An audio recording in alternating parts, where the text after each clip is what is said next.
running out of stock can suck.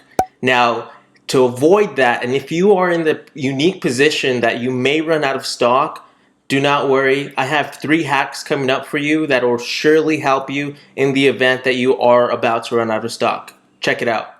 All right, so hack number 1, if you're about to run out of stock, make sure you split your inventory and have a portion, if you can, sent to you by air. So what does that mean? Generally, you'll have your shipments coming in, depending on how large your product is, you'll have it coming in by sea.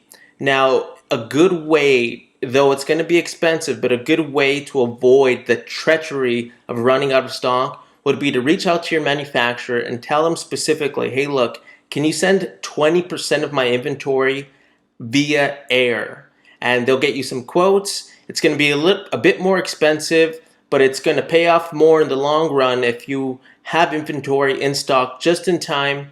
That way you have some sort of a cushion when your shipment is coming by sea.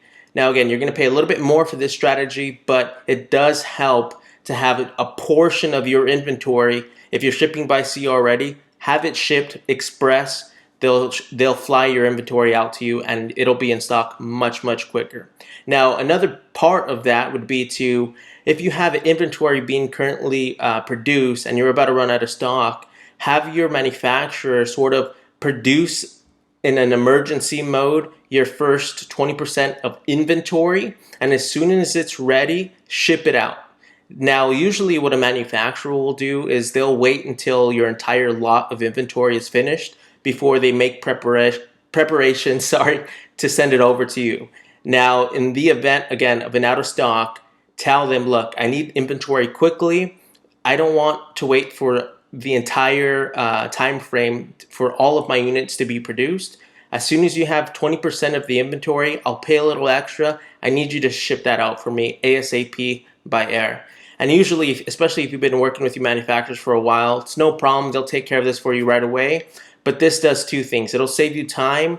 That way you don't have to wait for all of your units to be produced before they're shipped out. And it'll also ensure that once that 20% of inventory is finished, that they'll go ahead and ship it by air so that way you get it quickly. All right, so hack number 2, buy 2 months of inventory ahead of time. Now, this is especially important if you're a brand new seller, because if you can forecast ahead of time, and if your average time to get your products into Amazon once completed is about 35 to 45 days, then it's very important to have half of your 2 months of inventory and half of it sent, obviously the first month, produce sales, get the units going, but you don't send the second half in just yet. You hold on to that, and again, depending on how many units it is, you can store it at your residence, or you can reach out to fulfillment centers. You just Google, there are tons of fulfillment centers that will hold inventory for you and then ship it once it's ready. And the reason for this is because, one, if you do come close to running out of stock, you already have 2 months worth of inventory. You'll send that second shipment in, and once you send that second shipment in, you'll go ahead and place your order for the following 2 months, if that makes sense. So you'll always have inventory churning out, and you're also saving yourself on FBA fees, because if you send 2 months worth of inventory in ahead of time just to save time, then you're going to be looking at FBA fees potentially if you're not selling these units. So it's better to have only half your inventory sent in. You don't have to worry about long-term storage fees, and you hedge your risk against running out of stock because boom, you're already ready to go. So that's hack number 2. Let's go to hack number 3.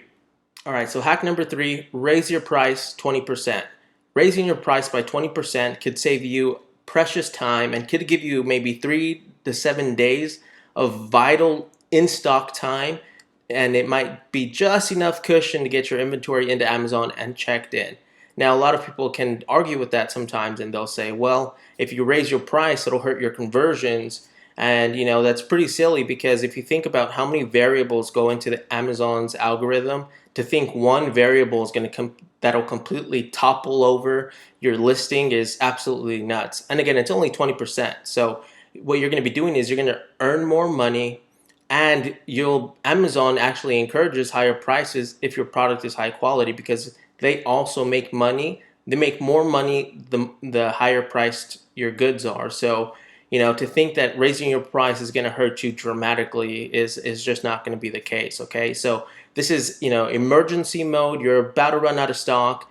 20% will help. It'll give you a few extra days to get, you know, to slow sales velocity just a little bit, and then once you're in stock, obviously you can put it back to your premium price and, you know, good as new. All right, so that concludes this training. If you guys want to learn how to make more sales on Amazon FBA, check out this next video. You're gonna absolutely love it.